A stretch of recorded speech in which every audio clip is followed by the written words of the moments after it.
Okay, so let's start with what's your name and where you're from? My name is David Kobza, and I'm from Palo Alto, California, which is in the San Francisco Bay Area, just south of San Francisco. Oh, welcome, David. Thank you. A couple things I'm working on here is I'm trying to find out from people was there an event or something that happened in your life that put your feet on the path to awareness and started you to ask questions? Well, yes, yeah, actually, like a lot of people, I had an event when I was young, when I was 5 years old. I remember having at night a being who was outside my bedroom window who looked like, well, imagine, if you will, one of like the Apollo astronaut spacesuits where it has all the wrinkles, but it was metallic. And he was outside, and from what I can recall, I mean, as 5 years old, he turned or morphed into like a tree, and that scared me because it didn't make any logical sense. Even at that age, it just didn't make any sense. And I remember putting the sheets up and so scared. And then when I got enough courage, I ran into my parents' room, tripping over the sheets, and just you know, probably looked pretty funny. But that was the beginning of it. And after that, I had an interest in UFOs and would go out, and I remember Ancient Astronaut magazine, and you know, this is before Star Wars. How old were you when you saw the first UFO? That was, well, let me think. I'd have to say consciously when I was 31 years old, when it actually started in earnest, because I've had over 150 one-on-one contacts, conscious contacts in the middle of the day. Wow. Yeah. Wow. So tell me about some of these contacts. What kind of messages are you getting?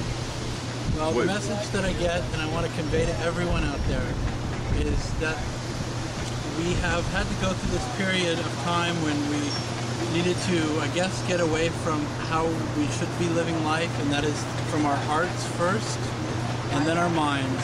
We've got it where our minds are the ones ruling the machine, and if we have it that way, we're guaranteed to be guaranteed to spin out and be out of alignment from the way nature intends it to be.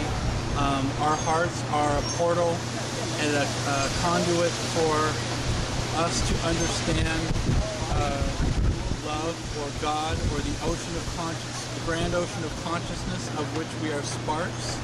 So if we have this as our starting point, we can't get off track because it's connected to that grand template. All right. Yeah. So tell me about a little bit more about some of the contacts you've had. What kind of form do they come in? Well, the dynamic is that I'm outside, and these 99, or I would say 90% of the time, it's in my backyard, believe it or not.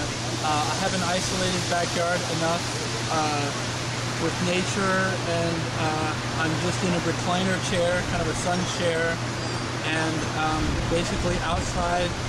And once I kind of do this energy routine where I open my heart and I'm resonant to this divine, loving flow that's connecting all things, then I can call in who I consider or call now just basically divine, loving beings. And I've had all kinds of experiences with them. It started out with one main group who I consider and call my star family. From what I've learned, and that's a story in itself, I'm connected to them from a past life in Peru as an Incan high priest. So that's what I have been told, and it feels right to me. And from what I know, they still have a base off the coast of Peru, underwater, and which is protected. So technically they're not off-worlders because they're still here. But they have brought in other people over time that who are apparently experts in other higher dimensional realities, who have shown me different things. and brought me into different realms simply by me sitting in my chair and focusing on them. And it is physical. I do see them. I have electronically stabilized binoculars, so I can see the craft very well and very clearly. And I've seen any. I mean, so your contacts are on the physical level plane, yeah. not on the astral plane. Right, not on the astral plane, and not. I wouldn't call myself an abductee. Yeah, I've been conscious, and yeah, for the they've tried to actually wean me off of having to see them physically, but initially they did that to kind of let me know when I was in the flow, to teach me how to get into that state so I can share that with others, basically. Yeah. Cool. So then they're actually working on training you to work more in the astral realms then, as far as contact, or is that what they're trying to guide you towards, so that they don't have to have the physical constantly? Well, they're just trying to teach humanity, and I guess through me and a lot of other people, how to live right. And how to live right is with our hearts first, connect that to love and you know, the ocean of consciousness of creation, and then from there take action and use our minds, you know, to organize and to use as our will of intention and focus, and yeah, like so. So it's been a 10-year journey, and hasn't been easy. I've lost a lot of, quote, friends, you know, but I've met a lot of beautiful friends that are much deeper in relations. Right. So I'm very grateful and very fortunate. So. All right. Well, thank you very much. Have you got anything else you'd like to say before we end here? Yes.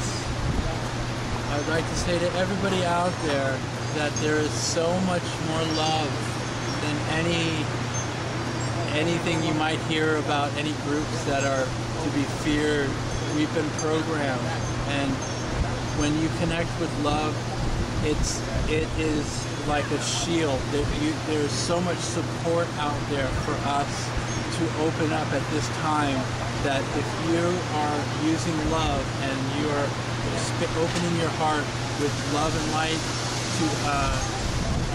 to be your means to connect, you have nothing to worry about. There's nothing to worry about. I have had over probably 150, 160 one-on-one or one-on 3 or 4 or 5 ships contacts. Never have any of them been negative or bad or evil or anything that I would say be careful of in any way. And it's because I use love as my guiding light. Great. Awesome message. Thank you very much. Thank you very much. Blessings.